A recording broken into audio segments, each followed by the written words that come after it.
a esta verdad. Recuerda, el domingo pasado vimos que habían aflicciones. Hablaba de que era mejor estar en la casa de luto, recuerda, ¿no? Que en una fiesta. Y uno dice, pero ¿cómo puede ser eso? Porque la idea es llevarnos a pensar qué estamos haciendo en nuestra vida. Y cuando nos enfrentamos a la muerte, la pregunta que deberíamos hacernos es, bueno, ¿qué he hecho yo de mi vida porque un día voy a morir? Y es mucho mejor pensar en eso porque me da sabiduría que estar pasándolo bien todo el tiempo, que a veces es lo que nuestro corazón desea. Y eso nos hace necios. Y Dios, ha, en sus propósitos, ha dispuesto todo para que nosotros vayamos a Él y busquemos su sabiduría para vivir mientras estamos acá, para que Él se glorifique en su pueblo que está acá. ¿Cómo? Un pueblo sabio que se refugia en su sabiduría y que quiere esperar, pensar, reflexionar, meditar las cosas antes de hacerlas para que todo sea sabio en gran manera. Y en ese sentido vamos a ver que Dios va a hacer cosas que nosotros nos descolocan. Por eso dice el versículo 13 lo que dice. ¿Quién puede enderezar lo que Dios torció? Y la idea es, no me gusta cómo están las cosas. Y la pregunta es, ¿y Dios sabe eso, no? ¿Dios sabe cómo están las cosas? Y cuando leemos la Biblia decimos, no, sí, Dios sabe cómo está. Pero en nuestra vida, cuando las cosas no nos gustan, ¿qué decimos?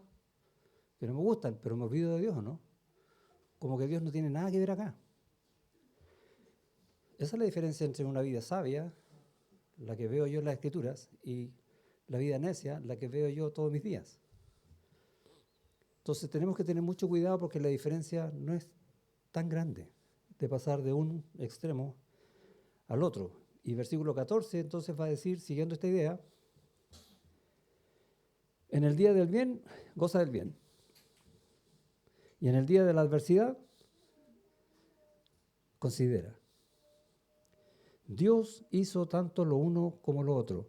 Nada se ha escapado de la mano de Dios. Dios está en control de eso. Todo esto está dentro de un plan que Dios está estableciendo en los multiformes propósitos de Dios. Por lo tanto, goza del bien, considera la aflicción, a fin de que el hombre nada halle después de él, o a fin de que el hombre no se le ocurra estar buscando el porqué de las cosas, sino que aceptar que viene de la sabiduría de Dios. Esa es la idea de la frase. El plan de Dios considera aflicciones y derrotas, ¿o no? ¿Sí o no? Sí. El rey David, ¿cómo le fue? Su hijo Absalón le quiso quitar el reino y quería matarlo.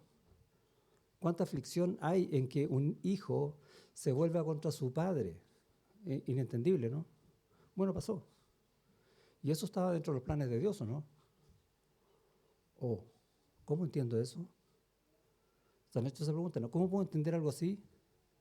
Si Dios es bueno, y la respuesta es, los caminos de Dios son más altos que nuestros caminos y sus pensamientos están en los cielos. Pero Él tiene un plan. Y mi confianza tiene que ser en quién es Dios, no en lo que yo veo. Porque Dios va a permitir cosas para que sus propósitos se cumplan en cada uno de nosotros. Y así es como sus propósitos fueron cumplidos en David, ¿o no? Que terminó diciendo Pablo allá en una predicación que David era un varón conforme al corazón de Dios. Precioso, ¿no? Pero tuvo que pasar también por esas aflicciones que, y si uno lo piensa, muchas de nuestras aflicciones a veces son por malas decisiones, ¿o no? Pero nunca nos echamos la culpa a nosotros, siempre es la culpa de otro. O porque queremos buscar un camino mejor. ¿Y cuáles son los mejores caminos? Los de Dios, pero nos apartamos. Pensamos que nosotros hacemos las cosas mejor que Dios. No, yo nunca he pensado eso, pero lo hacemos. O sea, ni siquiera lo pensamos, lo mostramos, que es peor. Nos enojamos porque las cosas están torcidas, como dice aquí el texto. Porque probablemente el trabajo que tengo no me gusta, no es el que me llena. Yo ayer hablaba con alguien y le decía que el trabajo que tengo es el mejor del mundo. Soy feliz en lo que estoy haciendo. Pero pocos pueden decir eso, ¿no? O mis amigos no son buenos amigos. O la familia que me tocó, porque uno no elige la familia, ¿no? Y vemos estas aflicciones, estas derrotas en nuestra vida, esto que decimos que Dios torció. ¿Quién lo pondrá a enderezar? Eso es lo que Dios te dio. Todo está en su mano y la idea es que en su mano nos dirige según sus propósitos. ¿Le suena algún texto que hable de eso? Que para los que aman, sabemos que para los que aman a Dios, todas las cosas les ayudan a bien. Y ahí está, ¿no? Hablando de exactamente esto mismo. Esto a los que conforme a sus propósitos son llamados. Y ahí vamos entendiendo. Nos llamó en esas aflicciones. Y a los que llamó, también conoció. Y a los que conoció también los predestinó para ser hechos conforme a la imagen del Hijo. Y ahí está el propósito. Para que Él sea el primogénito entre muchos hermanos. ¡Wow! ¿Sí? Eso es lo que yo quiero, no las aflicciones. No. Todas las cosas te ayudan a bien. Las aflicciones son un regalo del Señor. Si no me quede, lea Filipenses 1, 28 y 29. Después. Ahí dice también que es un don de Dios la aflicción que nosotros tenemos que vivir en este mundo, porque tiene un propósito de gloria. Ser hechos conforme a la imagen del Hijo. La pregunta entonces es, bueno, ¿quieres modificar lo que no te gusta? En tu día a día, ¿quieres cambiar cosas? Esto es lo que no quiero. No me gusta que las cosas sean así. ¿Por qué Dios hace que llueva justo cuando vaya a salir? Nos reclamamos, ¿no? ¿Por qué tanto tráfico? Recuerda que la aflicción que viene de parte de Dios, toda aflicción, manifiesta también nuestra limitación. No podemos cambiar lo que Dios hizo. Estamos limitados. Por tanto, declara nuestra necesidad de Dios. Señor, ayúdame. Tiene buen sentido la aflicción. Entonces, y eso dice en el día del bien, dice en el día del gozo, del bien, goza del bien, y en el día de la adversidad, da gracias a Dios, considera, porque Él hizo ambas cosas en sus propósitos. Eso es lo que dice el versículo 14. De hecho, el versículo 14 podría ilustrar hasta el propósito de todo el libro de Eclesiastés. Y les voy a leer algo respecto de ese resumen del versículo 14, y es así. La sabiduría consiste en vivir delante del Señor con los recursos que Él nos provee en esta vida. ¿Se entiende, no? ¿Cuándo vivimos delante del Señor? Si eres creyente, en todo tiempo, porque el Espíritu Santo, o sea, Dios, mora en ti. ¿Cuándo estás delante del Señor? Todo el tiempo en su presencia. Y la sabiduría, entonces, consciente de eso, vivir en el Señor con los recursos que Él provee para tu vida, o porque Él te sustenta en su gracia. Eso dice el versículo, de eso se trata el libro. No ver lo que ven nuestros ojos, sino ver más allá del sol. Saber que dependemos en todo del Señor y que estamos en sus propósitos. Qué precioso saber eso. Qué descanso saber eso a pesar de la tormenta, a pesar de que a veces nos estemos hundiendo, a pesar de que esté enfrentando la muerte. ¿O no? ¿Qué es la muerte? Es la puerta abierta a la vida eterna. Eso es. No podemos entender entonces lo que viene de otra manera. ¿Qué dice lo que viene? El versículo 15.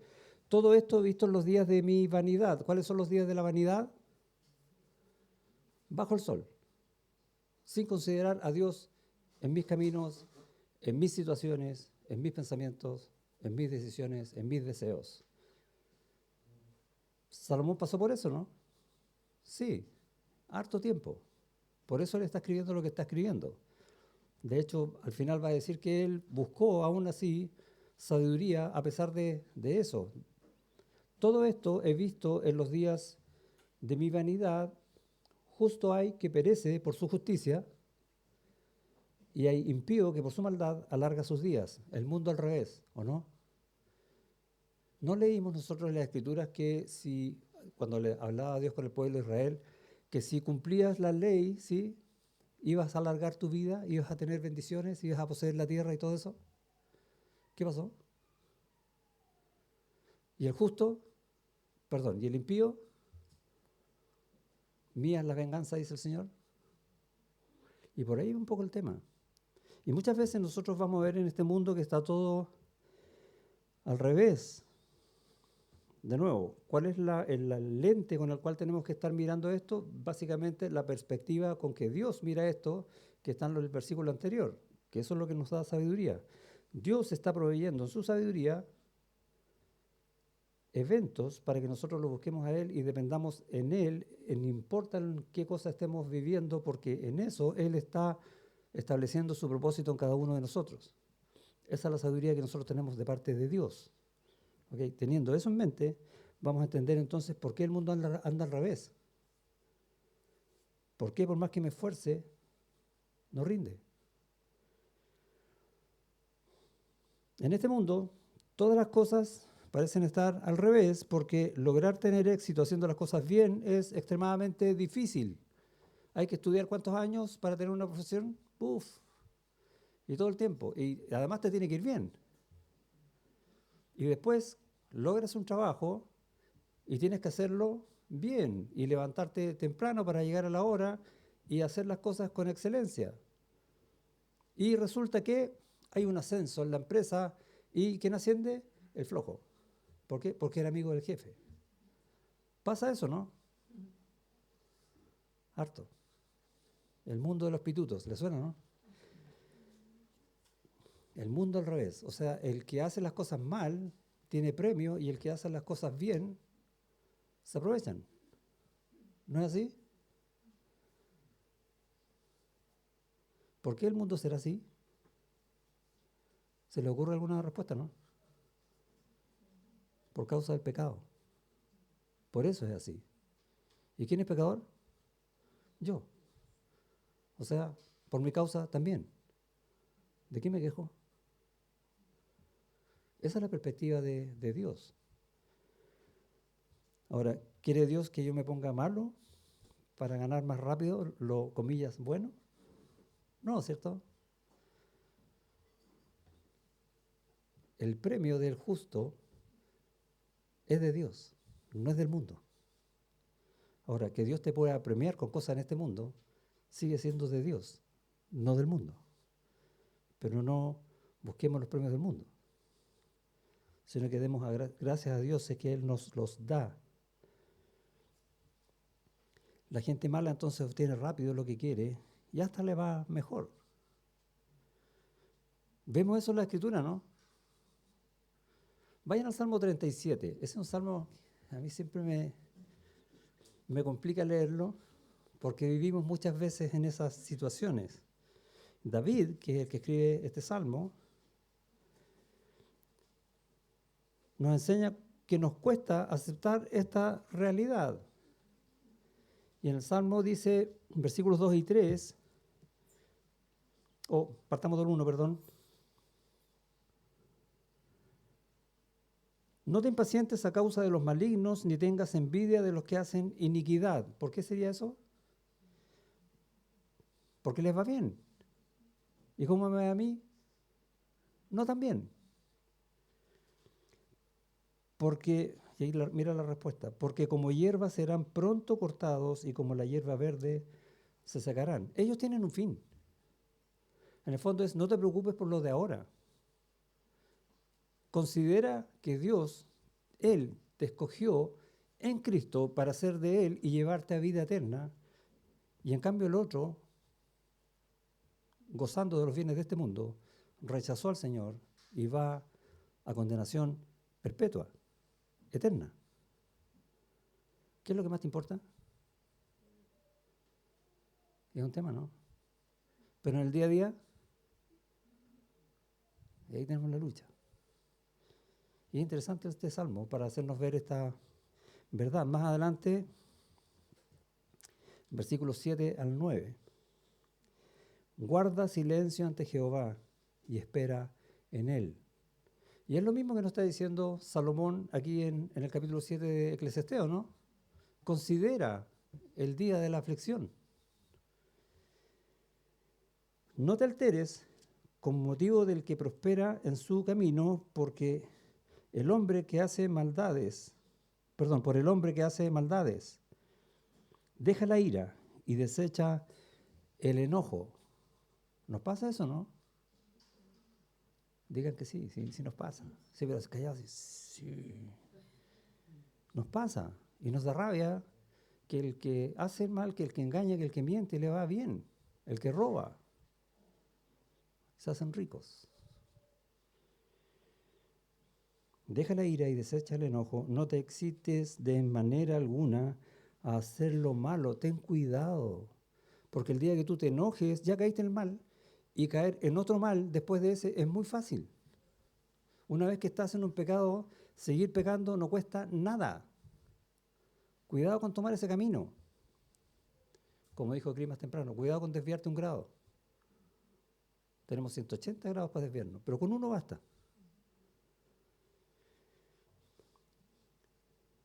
9. Porque los malignos serán destruidos. Esa es la respuesta. Esperan en Jehová, ellos heredarán la tierra. ¿Cómo decía el 7? Guarda silencio ante el Señor. Espera en el Señor, porque tú eres heredero del Señor y coheredero con Cristo, ¿o no? ¿Cuánto vale eso? Ahora que lo estamos leyendo, todo Señor. No, pero en el día a día, cuando las cosas están mal, ¿cuánto vale eso? Se me olvidó. Ese es el problema. Y por eso que nos está llamando la atención Salomón aquí en Eclesiastés. Quédese ahí en Salmo todavía. Vayan a unos salmos más adelante, al 73. Y vamos a ver que realmente nos cuesta vivir de esa manera. Y Asaf nos va a ayudar en el Salmo 73, que lo conocemos bastante por un versículo en particular. ¿Sí? ¿A quién tengo yo en los cielos? Recuérdense, ¿no? Es precioso el Salmo. Pero mira, Salmo 73, versículos 2 y 3. ¿Cómo es nuestro día a día cuando las cosas no andan?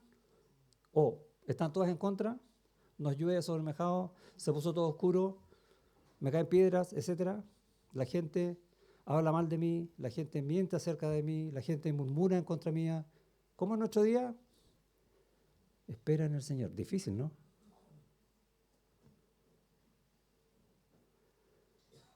Versículo 2. Y aquí estamos, igual que Asaf. En cuanto a mí, casi se deslizaron mis pies. Porque es normal. Pero aquí, ¿qué es lo que vale? Casi. O sea, no lo hicieron. Es como Asaf dice, yo te entiendo, yo estoy en lo mismo. Pero vi al Señor, mira al Señor, espera en el Señor, para que sea casi. No que se deslicen tus pies. Por poco se resbalaron mis pasos. Porque tuve envidia de los arrogantes, viendo la prosperidad de los impíos. Y eso nos pasa, no podemos negarlo. No, a mí no me pasa eso porque yo estoy en Cristo y yo voy a la iglesia. No, nos va a pasar en el día a día. Y va a haber injusticias en este mundo. ¿Por qué? Por mi propia causa, porque yo también soy pecador. Cuesta entenderlo desde esa perspectiva, ¿no? Versículo 17 del Salmo 73. Hasta que entrando en el santuario de Dios comprendí el fin de ellos. Ahora entiendo. ¿Cuándo? Entrando en el santuario de Dios, para llevarlo a términos que vimos en la escuela dominical, cuando dejo que mi vida sea controlada por el Espíritu Santo, la llenura del Espíritu. Cuando es la palabra de Dios la que me guía, la que viene en mi mente y me da las respuestas. No yo, Dios. Entrando en el santuario de Dios. Ahí está la respuesta. Eso da sabiduría. ¿Por qué? Porque nos cuesta vivir de esa manera. Más adelante, versículo 21, al final, dice, se llenó de amargura mi alma. Hemos estado así algún día, ¿no? Enojados, así como... Y en mi corazón sentía punzadas, ¿sí? Llega hasta doler el cuerpo. Tan torpe era yo que no entendía. Y yo levanto la mano, ahí estoy yo. ¿Cuántas veces me pasa lo mismo? ¿Cuántas veces me enojo? Era como una bestia delante de ti. Suena fuerte, ¿no? Bueno, así lo ve Dios. ¿Ya? Cuando pienses en cómo estás, empieza a mirar cómo lo ve Dios. Como una bestia delante del Señor. ¡Wow!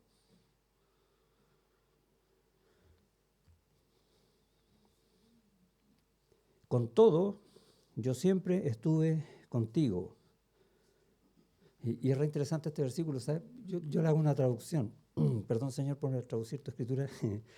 Pero digo, si no fuera por el Señor que me tiene tomado en Él, porque nada me separa de su mano, nada me separa del amor de Cristo,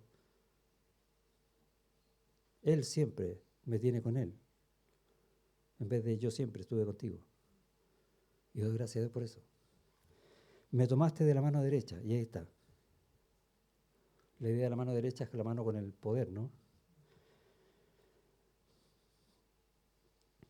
Me has guiado según tu consejo y después, no es al tiro, después me recibirás en gloria. El Señor tiene su tiempo, no son los nuestros.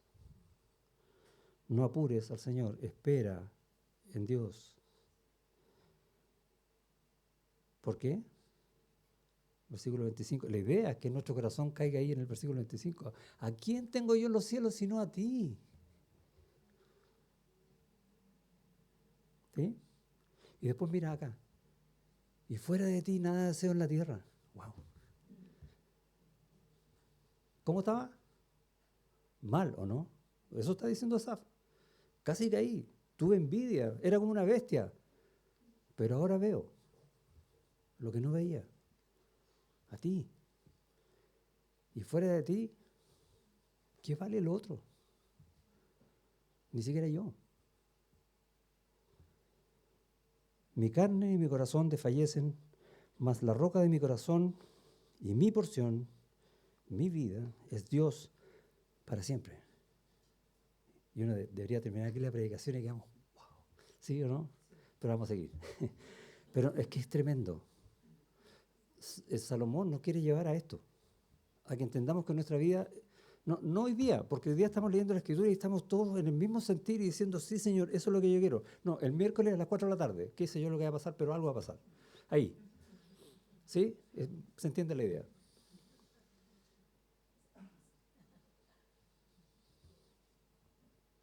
(28) Pero en cuanto a mí, el acercarme a Dios es el bien. ¿Cuándo? ¿Cuándo nos vamos a acercar al Señor? ¿Qué es lo primero que vas a hacer en la mañana? ¿Qué es lo último que vas a hacer al acostarte? ¿Y todo entre medio? Ojalá soñar con Dios en la noche. Es un poco esa la idea, ¿no? He puesto en Jehová el Señor mi esperanza, mi confianza, mis hechos, mis aflicciones, lo que mis ojos ven, lo injusto de este mundo, para contar todas tus obras. Porque sé que tú estás obrando en tus propósitos. Esas son tus obras, aunque yo no las vea. Lindo salmo, ¿no? Es fácil leerlo, ¿sí? Y pensar que estamos bien, que es lo que yo quiero. Pero como te dije, el miércoles o jueves, no sé, algún día de eso, mira si realmente eso es lo que está pasando. Pon ahí en el espejo del baño o en la puerta del refrigerador, para el día miércoles tengo que leer este salmo, para que te acuerdes, para ver si estás ahí o no. Es buen ejercicio. Anda la palabra de Dios en todo tiempo. Hay un pasaje en Juan capítulo 6, ¿recuerda que Jesús alimentó a los 5,000? Donde Pedro termina diciendo, Señor, ¿dónde iremos? Solo tú tienes palabras de vida eterna, que es un poco el mismo sentido del Salmo, ¿no? ¿Por qué dijo eso Pedro? Hay un contexto.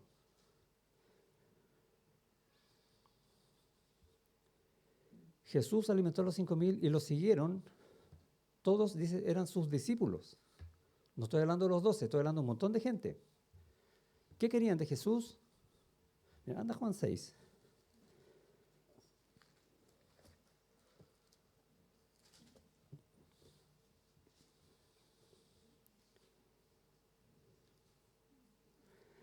Y hallándole al otro lado del mar, le dijeron: Rabí, ¿cuándo llegaste acá?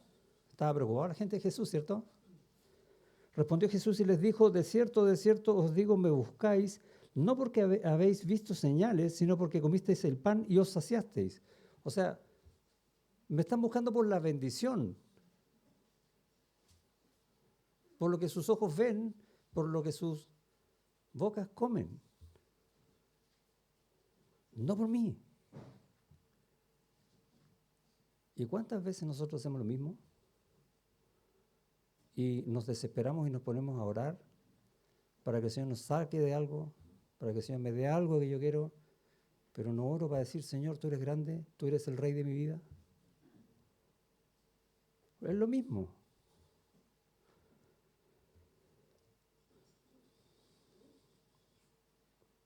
Versículo 28, entonces le dijeron: ¿qué debemos hacer para poner en práctica las obras de Dios?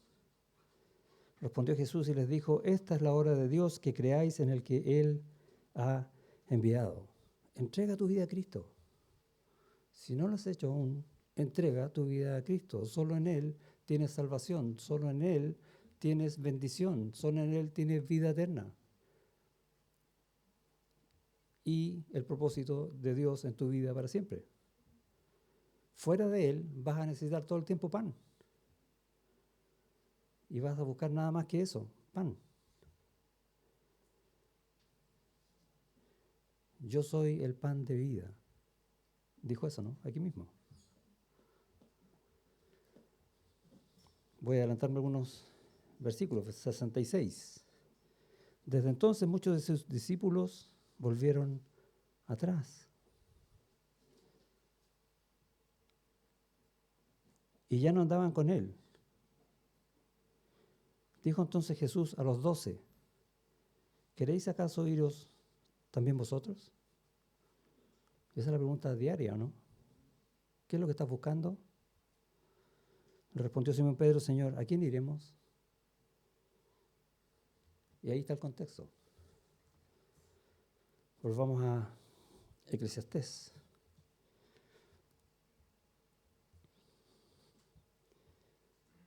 Esto que vimos en Juan fue porque nos cuesta ver la verdadera obra de Dios, porque nos atrae más aquella bendición que recibimos bajo el sol.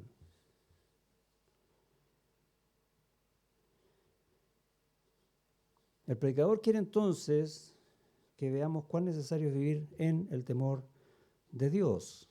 ¿Sí? ¿Recuerdas que la sabiduría consiste en vivir delante del Señor con los recursos que Él nos da en su gracia en esta vida? Ese es el temor de Dios. Versículo 16. No seas demasiado justo, ni seas sabio en exceso. ¿Cómo entiendo eso? Es súper fácil. ¿Por qué hablas de destruirte? ¿Cómo?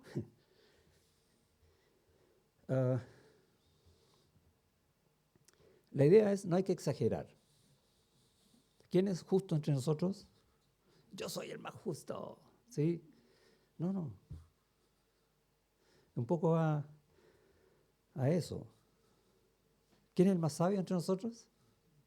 Yo soy el más sabio. Tampoco. No va por ahí el tema. ¿Puede un necio ser más sabio que Dios o más justo? ¿Puede o no? ¿Puede alguien? Nadie. O sea, entiende esa verdad. Tú no eres ni más justo ni más sabio que Dios. Empieza entonces en tu vida a depender en todo de Dios. Él es el justo, Él es el sabio. Cristo es nuestra justicia. Cristo fue hecho por Dios para nosotros sabiduría. Primero los Corintios. Es allá entonces donde yo tengo que vivir, en Cristo. Cuidado con volverte legalista. ¿Se entiende ese concepto, no? La Biblia dice que tenemos que funcionar así, así que yo voy a funcionar así, tú funcionas así, todos funcionamos así. ¿Estamos de acuerdo? ¿Dónde quedó Dios? ¿Dónde está la sabiduría? Las puse en mis manos, yo soy el que mando. Y caemos en legalismo muy fácil. Muchas iglesias han caído en legalismo y es terrible, porque eso cuesta sacarlo a una enormidad. O tradiciones, lo hacemos así siempre. ¿Por qué vamos a cambiar? O nos volvemos en ejecutores de la palabra de Dios. ¿Cuánto nos cuesta acusar a otro de pecado? ¿Sí? Tengo una lista. No nos cuesta nada. ¿Y cuántos pecados tengo yo? Bueno, yo soy justo. Esa es la idea que está planteando aquí Salomón. ¿Caemos en eso? Un montón de veces. No es que nuestra vida sea de común así, sino que muchos de nuestros actos hacemos eso, exactamente eso. Y le exigimos a hermanos cosas que ellos no pueden hacer. ¿Por qué? Porque yo sí puedo. Ayuda al que es más débil espiritualmente. No le pongas todo el peso de la ley encima. Cuidado con volverte legalista, tradicionalista, ejecutor de la palabra de Dios sin la palabra de Dios en tu vida, trabajando en tu corazón. Eso equivale a reducir las escrituras a una lista de acciones que puedes creer que te hacen superior. Es que este versículo dice esto, tú te sabes el versículo y te hace superior al resto, igual, y te lees el versículo en la cara. Y eso lo hemos visto 1000 veces y lo vamos a seguir viendo. Y eso es lo que está diciendo Salomón acá. No seas demasiado justo, ni seas sabio con exceso, porque te va a ir mal. ¿Por qué habrás de destruirte? Es más, vas a destruir al hermano y te vas a destruir tú mismo. ¿Cuánto lees de la Biblia? ¿Es suficiente? ¿Lees más que otros? No, yo me he leído 30 veces toda la Biblia en un año. Soy superior a ustedes. No, es mentira, no lo he hecho, pero a veces pensamos eso, ¿no? Y a los hermanos les cuesta leer un capítulo al día. Tan mal. Y nos comparamos entre nosotros. ¿Quieres compararte con alguien o no? Compárate con Cristo. Y ahí vas a ver quién eres tú. Eso es lo que enseña el versículo. Hay uno que dijo, yo más. Fue un fariseo, ¿no? Pablo. Hay alguno que aquí, alguno que... Yo más. Fariseo de fariseos. ¿Y qué dijo Pablo después de eso? Pero eso lo considero por basura, con tal de conocer a Cristo. Y ese es nuevamente el consejo dicho en el Nuevo Testamento que está dando Salomón. Hay una historia en Juan, también en el capítulo 9, cuando Jesús le da la vista a un ciego. Y los judíos pensaban que los problemas físicos, enfermedades, venían por causa de pecados. Es lo mismo que los amigos entre comillas, de Job le dicen a Job. Tú estás así por tus pecados. Y nosotros muchas veces pensamos lo mismo, ¿no? No, este le va mal porque es pecador. El Señor no lo bendice. Y resulta que el que recibe la vista, parecido al caso de Sergio Paulo en la mañana, ¿no? ¿Quién fue? El ciego. Y vio al Señor y lo adoró. ¿Y los fariseos? Jesús les dice, porque teniendo los ojos abiertos, biológicos, ustedes no ven, tendrán condenación. Y a veces nos volvemos ciegos, como esos fariseos, y nos transformamos en fariseos, en iglesia de fariseos, porque empezamos a cobrar la palabra, pero nunca la pasamos primero por nuestro corazón.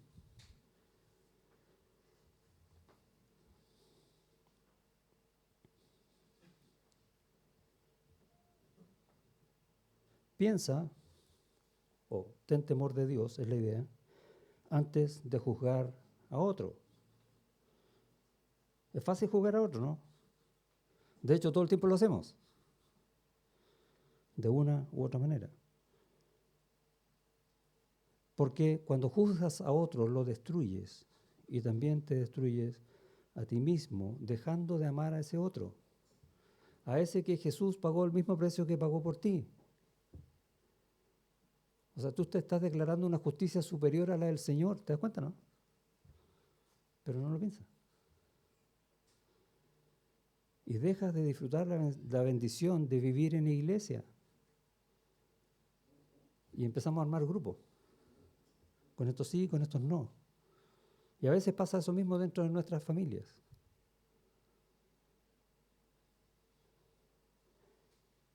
No hagas mucho mal, sigue diciendo Salomón, versículo 17, ni seas insensato. Ese no hagas mucho mal suena ya peca, pero no tanto. No está diciendo eso. Aclaro el tiro. No hagas mucho mal, ni seas insensato. ¿Por qué habrás de morir antes de tu tiempo? Y básicamente es hacer lo contrario de lo que el Señor enseña, o siempre bajo el sol, te va a llevar siempre al desastre. Es una receta que no falla. ¿Por qué? Porque si haces las cosas aparte del Señor, o sea, persistes en querer pecar, estás separado de Dios, por lo tanto nunca vas a tener la bendición de Dios. Fórmula matemática súper simple. Te va a ir mal. No podrás amar al Señor, ¿o sí? No. Y es triste porque Él te ama y no vas a poder disfrutar de ese amor de Dios. ¿Se acuerdan de Salmo 73 o no? Es lo mismo. No es lo mismo caer en un pecado, que nosotros caemos en un pecado, como decía el versículo 20, ¿no? Que aquí en la tierra no hay justo que no peque, del que nos podemos arrepentir, que permitirnos pecar en conciencia. ¿Sí? Tengo esta tentación, me gusta la tentación, y caigo en el pecado, y después miro por los lados y digo, ay, qué tanto, y sigo pecando. No es lo mismo, ¿o sí? No. Y después juzgo a otro. ¿Por qué voy a juzgar el pecado de otro? Porque el pecado es distinto, no es el mismo mío. Pero no considero mi posición delante del Señor siendo necio. El que siembra escasamente, segará.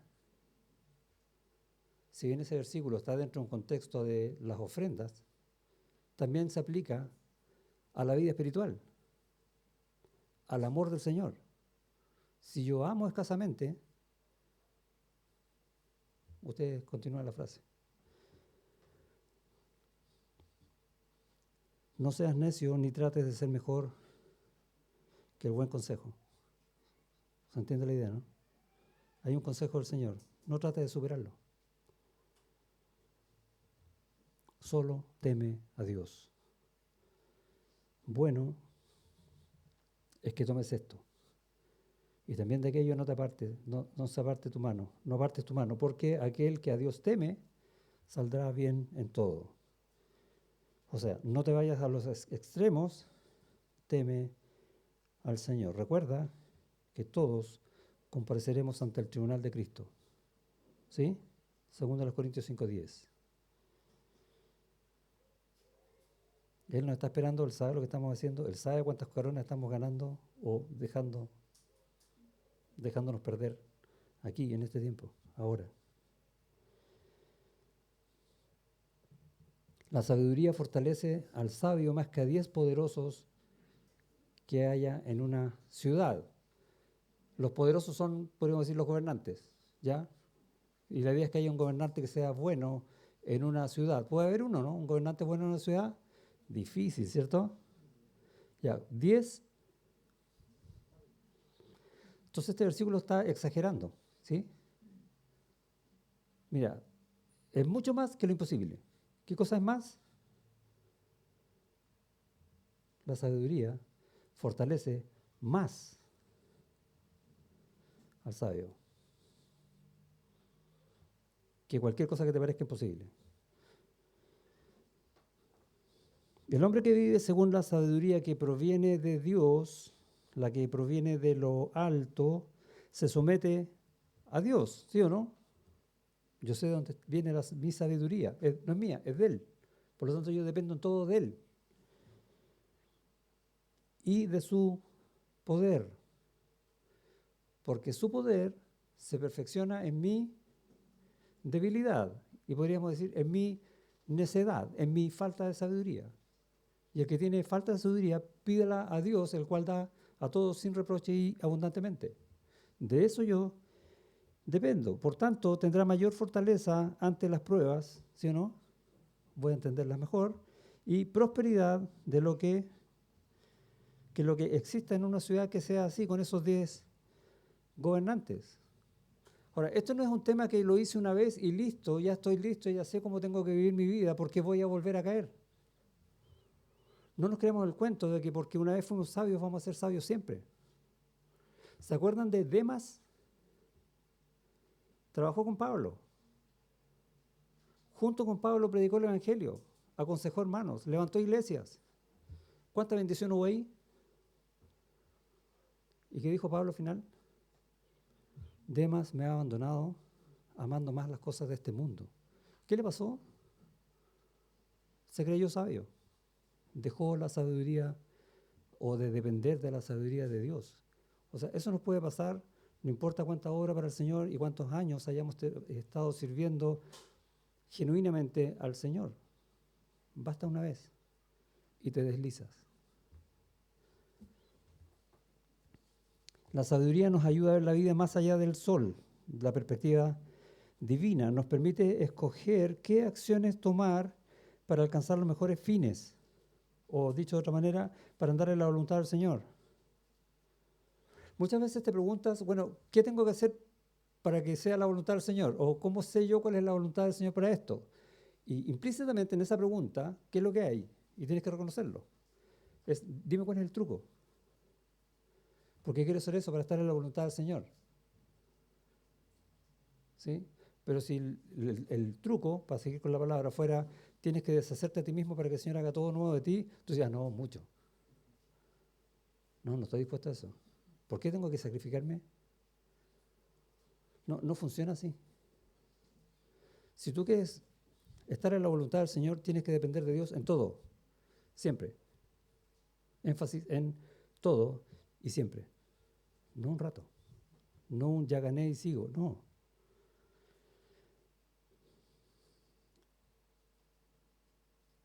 La sabiduría nos permite lidiar con nuestro mayor problema. ¿Cuál es nuestro mayor problema? El pecado.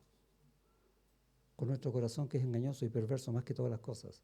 Vamos a tender a pecar siempre. Y si somos sabios, no por nosotros, porque nos acogemos a la sabiduría del Señor y pedimos sabiduría al Señor, entonces nos vamos a dar cuenta cuán malos somos nosotros y qué es lo que estamos haciendo mal y qué es lo que no tenemos que hacer y qué es lo que sí tenemos que hacer. Porque, versículo 20, ciertamente no hay hombre justo en la tierra que haga el bien y no peque. Esa es nuestra verdad.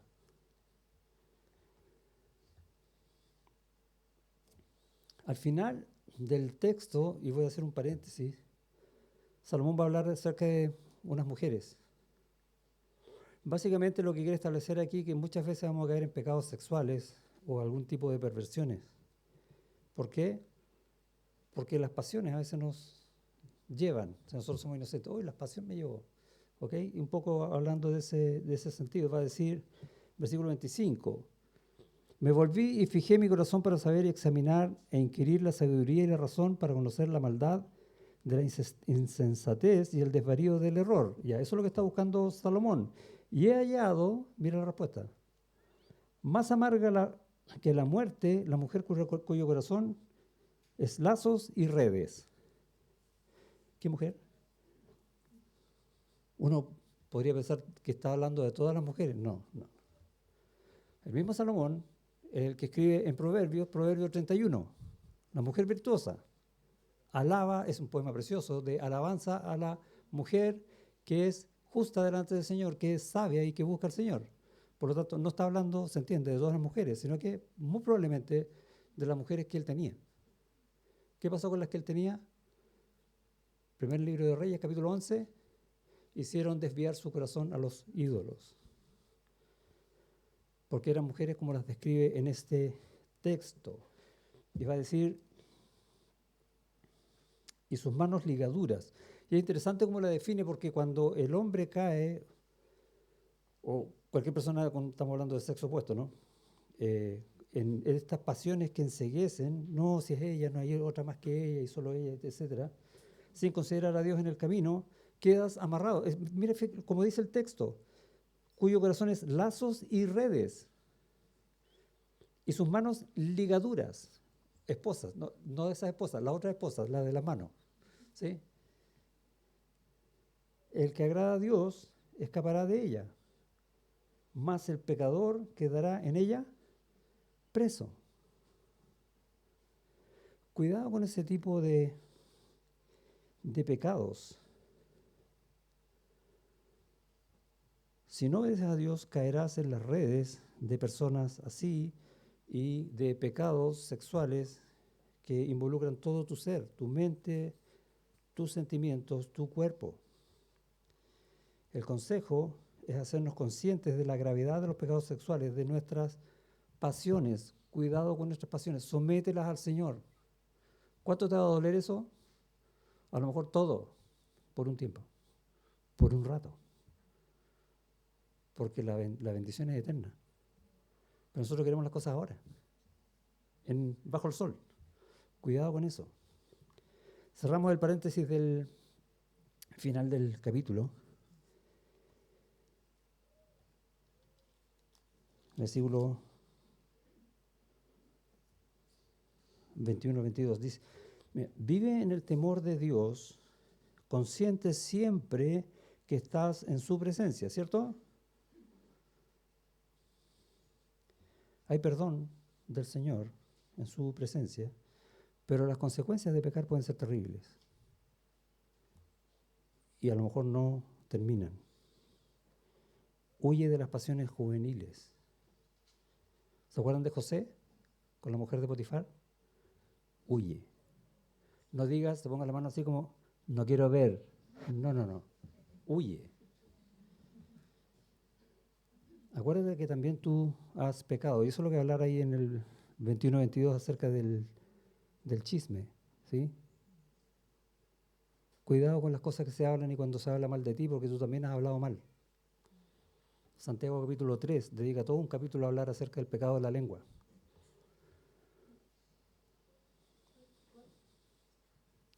En Santiago capítulo 3 habla de eso, pero no lo vamos a tocar ahora. El tema es, acuérdate que tú también has pecado, por lo tanto no te exaltes o no te excites porque otro ha pecado contra ti. ¿Qué pasa si otro peca contra ti? Bueno, dice el Señor, ve tú y él solo y confróntense para que haya perdón, restauración y has ganado a tu hermano. Si tu vida da fruto, y esta es otra manera, si alguien habla contra ti, piensa esto, si tu vida da fruto, no importa quién te critique, ¿o sí? Tú mira al Señor. Ahora, si tu vida no da fruto, ten cuidado con quien te alaba. Dios sabe lo que hace y nosotros somos limitados. Todas estas cosas, dice el 23, provee con sabiduría diciendo seré sabio. Salomón cuando estaba con las mujeres, ¿recuerda? Pero la sabiduría se alejó de mí. O sea, no es llegar y desear ser sabio. ¿Qué hay que hacer? Entregar tu vida al Señor. Toda tu vida, tus deseos, tus pensamientos, todo al Señor. Lejos está lo que fue y lo muy profundo, ¿quién lo hallará?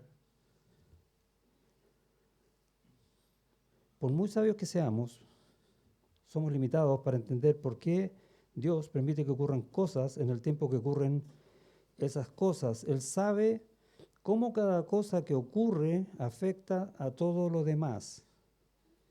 ¿Sí? Él está en control de todo. Es una matriz excepcional. Todo al mismo tiempo, en la eternidad, Él maneja todo hasta cuando cae una hoja de un árbol. Todo. Porque está en su diseño, en su plan soberano, en su propósito, en cada uno de nosotros. Sabe cómo una cosa afecta a la otra. ¿Recuerda cuando el pueblo estaba en Egipto? ¿Cómo estaba en Egipto? No me digan que estaban mal. No, estaban súper bien. Hasta que Dios permitió que el faraón le impusiera cargas. Ahí cambió. ¿Por qué? Porque el pueblo empezó a decir, Señor, sálvanos. Dios permite todo en sus propósitos, porque esa era la forma de sacar al pueblo a la tierra prometida. Si no, no iban a querer salir. Lea el libro de Números y va a ver esa verdad. Oh, Moisés, ¿por qué no volvemos a donde estábamos? Cuando le faltaba el agua, etcétera.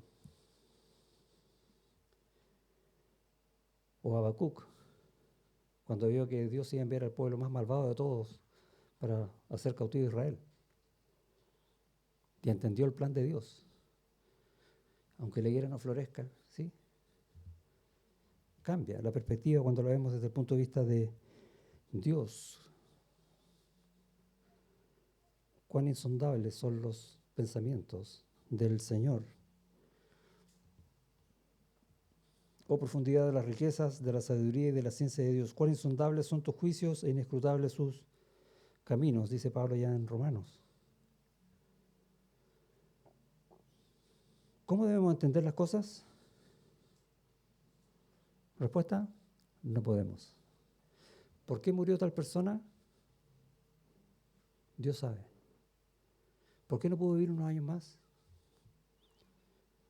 ¿Por qué justo ahora pasó esto? Dios sabe. ¿Puedes explicar tú por qué? No. No. Ese es el principio de la sabiduría. Pero sí podemos confiar en que es Dios el que está orando.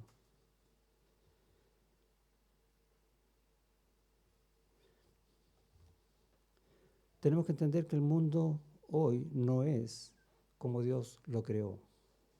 El mundo hoy funciona mal por culpa de nuestro pecado. Esa es la base. Y eso lo habla el versículo 28. Lo que aún busca mi alma y no lo encuentra, un hombre entre mil he hallado, pero mujer entre todas, estas nunca hallé. Somos todos pecadores. El mundo está al revés. Todo lo que el hombre hace, todo lo que el hombre inventa, lo termina usando para el mal, ¿sí o no? ¿De dónde nacen todas las armas para la guerra? De un buen invento, que lo transformaron en uno malo. Pero, y eso es lo que, versículo 29, he aquí solamente esto he hallado, que Dios hizo al hombre recto. Y interesante que esa palabra hombre aquí es Adán. Pero ellos buscaron muchas perfecciones, muchos pecados. Por eso estamos como estamos. Pero envió al segundo Adán, Jesucristo,